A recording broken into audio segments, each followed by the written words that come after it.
কোথায় আসলেন ভাই আপনি এখন? এত সুন্দর জায়গায় গাছের নিচে দাঁড়িয়ে আছেন। এটা হচ্ছে বটতলা বলে, যদিও আমি কৃষ্ণচূড়া গাছের নিচে আছি। এটি খাগড়াছড়ি শহর থেকে মাত্র 5 থেকে 7 মিনিটের পথ। যারা অনেকে আমরা পর্যটক যারা আছি কেবলমাত্র আলুটিলা কিংবা হেরিটেজ যে পার্কটি রয়েছে এর মধ্যে সীমাবদ্ধ থাকে, কিংবা সাজেক পর্যন্ত। কিন্তু এত সুন্দর প্রাকৃতিক সৌন্দর্য ঘেরা আমাদের এই পার্বত্য অঞ্চল খাগড়াছড়ি, এই জায়গাটি কিন্তু আপনারা যারাই খাগড়াছড়িতে আসবেন, যে কাউকে যদি আপনি বলেন অটো বলি বা চান্দের গাড়ি বলি বা যাই বলি না কেন, জিপ বলি, আপনারা যদি বলেন যে আমরা জাস্ট হচ্ছে বটতলায় আসবো, আপনাকে কিন্তু এই সুন্দর জায়গাটিতে নিয়ে আসবে। এবং এটি হচ্ছে একদম যেটাকে বলে চেঙ্গি নদীর পার, অর্থাৎ চেঙ্গি নদীটি, যেটি আমরা একদম খাগড়াছড়িতে যখন আমরা প্রবেশ করার পরেই কিন্তু এই চেঙ্গি নদীটা পড়ে। অর্থাৎ যেই বড় ব্রিজটি আমরা অতিক্রম করি, সেই ব্রিজটি থেকে যে নদীটি অতিবাহিত হয়েছে অর্থাৎ প্রবাহিত হয়েছে, এটি সেই চেঙ্গি নদী।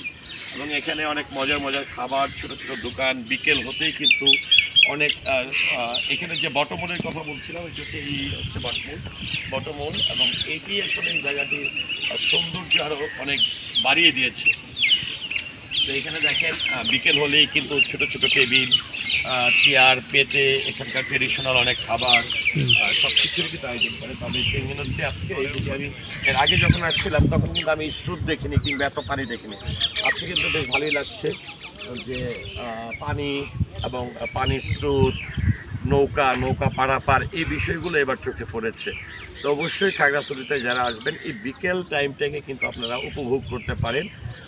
আলো টিলার পাশাপাশি কিন্তু এই জায়গাটিকেও কিন্তু প্রাকৃতিক সৌন্দর্য ঘেরা এই জায়গাটিকে কিন্তু উপভোগ করতে পারেন। এখানকার ট্রেডিশনাল যে স্থানীয় খাবারগুলো রয়েছে, সেই খাবারের জন্য দেখেন কত সুন্দর অনেক বাইক আমরা লক্ষ্য করছি, ছোটো ছোটো অনেক দোকান আমরা লক্ষ্য করছি, যারা এসে কিন্তু এখানে এই আয়োজনগুলো করেছে। আমার সঙ্গে কিন্তু রঞ্জু ভাই আসছে। রঞ্জু ভাই, আপনার কাছে একটু জানবো যে আপনার অনুভূতিটা কি? ভীষণ ভীষণ সুন্দর জায়গা, ভালো। পিঠা খাবারের জন্য আমরা আসছি। এখানকার পিঠা, চা, এখানকার ঐতিহ্য যেগুলো, এগুলো মানে আমরা উপভোগ করছি। সাথে নদীটা অসাধারণ নদী, ভালো লাগতেছে। কিন্তু এটার পিছনে আমাদেরকে যে নিয়ে আসছে তাকে একটু দেখানোর দরকার, কারণ তার কারণেই কিন্তু আমরা কিন্তু এই সুন্দর সুন্দর জায়গাগুলোতে যেতে পারছি। কারণ এটি আসলে পর্যটক চাইলেই কিন্তু সব পর্যটকরা এই জায়গাগুলো খুঁজে বের করতে পারবে না। শাহাবুদ্দিন ক্যামেরার আড়ালে আছে, আমরা একটু তাকে একটু দেখাই।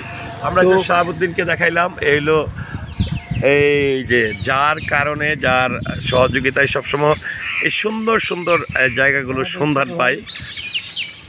আমাদের ছোট ভাই অলওয়েজ হাসি খুশি আমাদেরকে দেখানোর জন্য একদম প্রতিদিন কাজ ফেলে প্রতিদিন আমাদেরকে নিয়ে পুরো খাগড়াছড়িটা দেখানোর জন্য। আচ্ছা, একটু যদি আমি তোমার কাছে জানতে চাইবো যে এখানে যারা পর্যটকরা আসবে কিভাবে আসতে পারবে?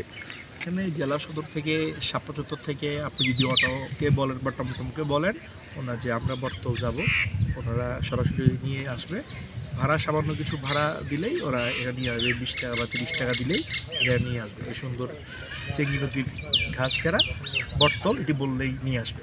আচ্ছা, এখানে কোন টাইমটা আসলে সবচেয়ে বেশি আয়োজন থাকে? এখানে যেরকম পিঠা তৈরি হয়, তারপরে বিভিন্ন ধরনের কি বলে ভাজা পোড়াও কিন্তু বিক্রি হয়, হেভি চা বিক্রি হয়, কোন টাইমটা এই জায়গাটির জন্য সাধারণত বিকালে বা এই টাইমটা আসলে সবচেয়ে সুন্দর উপভোগ সময় করা যায়।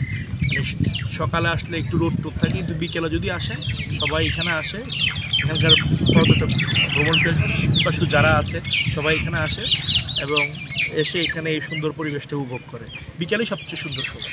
দেখেন এত সুন্দর পরিবেশ, এবং দেখেন এখানে শালিক পাখিগুলো এখানে খাবার খাচ্ছে চেঙ্গি নদীর ধারে। যে আসলে এই নদী যাতে ভাঙনের সৃষ্টি না করে, যার ফলশ্রুতিতে এখানে কিন্তু ঢালাই দেওয়া আছে। পুরো নদী জুড়েই কিন্তু আমরা ঢালাইটি লক্ষ্য করছি। এবং দেখেন এখানে শালিক পাখিগুলো এসে একদম হাত থেকে এসে কিন্তু একদম খাবারগুলো খাচ্ছে। মনে হচ্ছে পালিত শালিক পাখি, এরকমটাই মনে হচ্ছে চেঙ্গি নদীর সেই পুরো মোড় জায়গাটি কিন্তু আপনাদেরকে একটু দেখানোর চেষ্টা করছি। পাশাপাশি এই যে বট গাছটি আপনারা লক্ষ্য করছেন, এই বট গাছটি কিন্তু এই জায়গাটিকে বা এই বাজারটিকে, এই স্থানটিকে কিন্তু আরও অনেক বেশি জনপ্রিয় করে তুলেছে। এবং দেখেন অনেক বাইক, এই বাইকগুলো কিন্তু নিয়েই সবাই এখানে বিকালের সুন্দর মুহূর্তটি পার করার জন্য এখানে চলে আসেন।